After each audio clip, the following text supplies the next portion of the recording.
Okay. It's a real pleasure to be online this afternoon to formally launch the Canberra Health Literacy Network and to be part of this conversation today.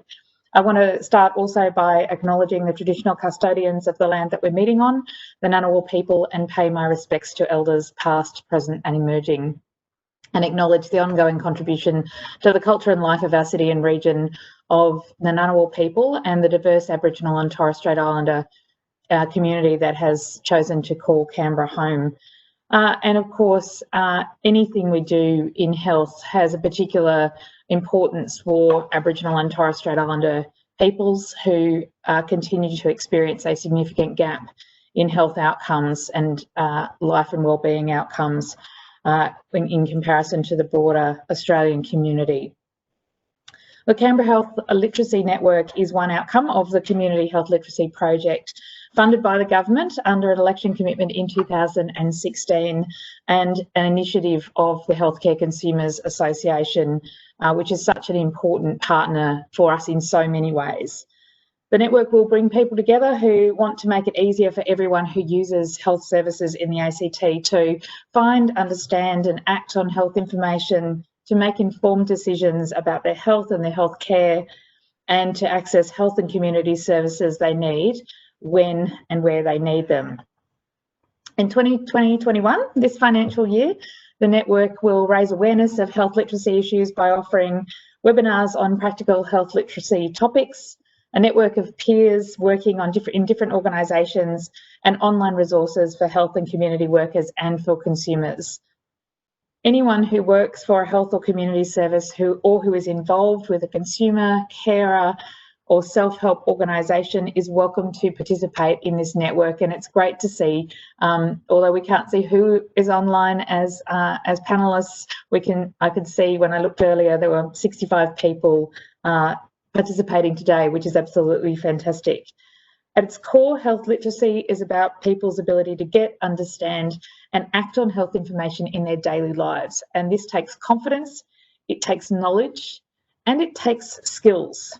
According to the Bureau of Statistics, most ACT residents do feel positive about their health literacy, but low health literacy remains a really important public health challenge and barrier to the exceptional health care that we want to ensure all Canberrans are receiving.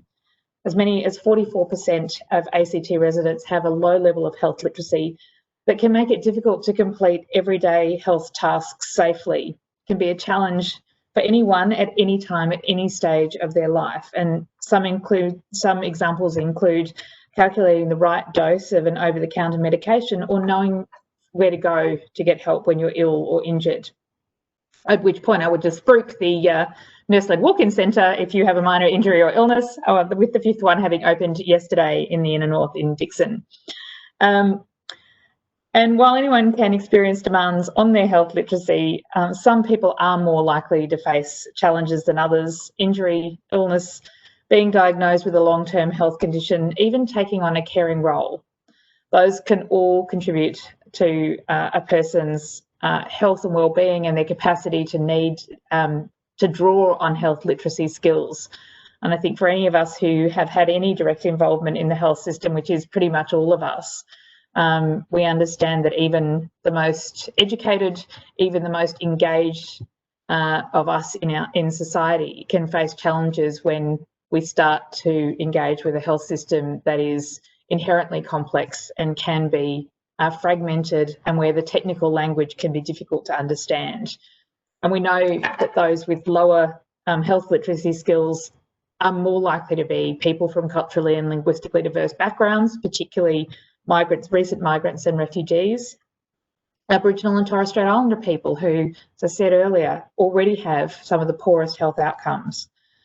People with 2 or more long-term health conditions who really need that integrated care, but for whom health literacy is a barrier to a well-coordinated range of supports. Carers and, of course, also people with disability who, again, tend to have poorer life outcomes and health outcomes. And so improving health literacy for all of those groups and more broadly across the community is a shared responsibility. Patients, consumers, health professionals, health policy makers and funders, and community workers all have important roles to play.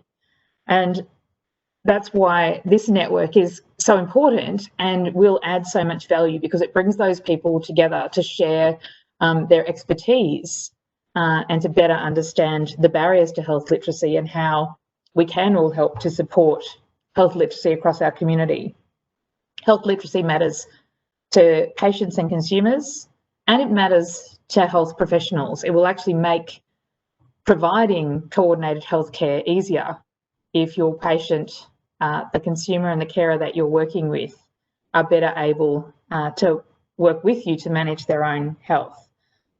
It's essential for people to staying well, understanding their healthcare options, giving informed consent to tests and treatments, caring for others and staying safe in the community.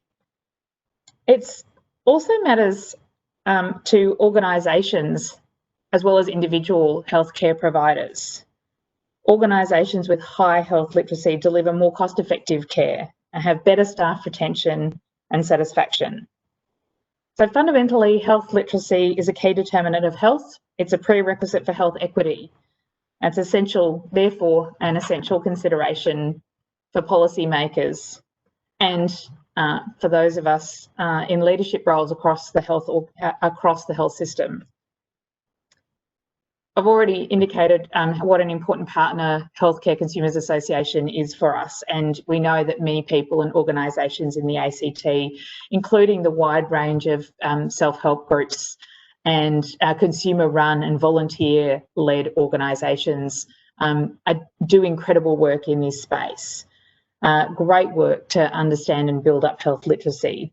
The Canberra Health Literacy Network gives all of you and all of them the chance to share what you know, learn from each other and jointly influence how the ACT builds and responds to the challenges of health literacy. I want to thank and congratulate Healthcare Consumers Association and the Network Steering Group, which includes consumer representatives and representatives from Canberra Health Services, Calvary Public Hospital Bruce, ACT Office for Mental Health, Capital Health Network, Carers ACT and the ACT Health Directorate for your work in establishing the Canberra Health Literacy Network. I'm really pleased, as I said, to be part of the event today, and I look forward to the Canberra community benefiting from this important forum and initiative. And with that, Kate, I'll hand back to you, and congratulations. Thank you so much for that lovely introduction, Minister.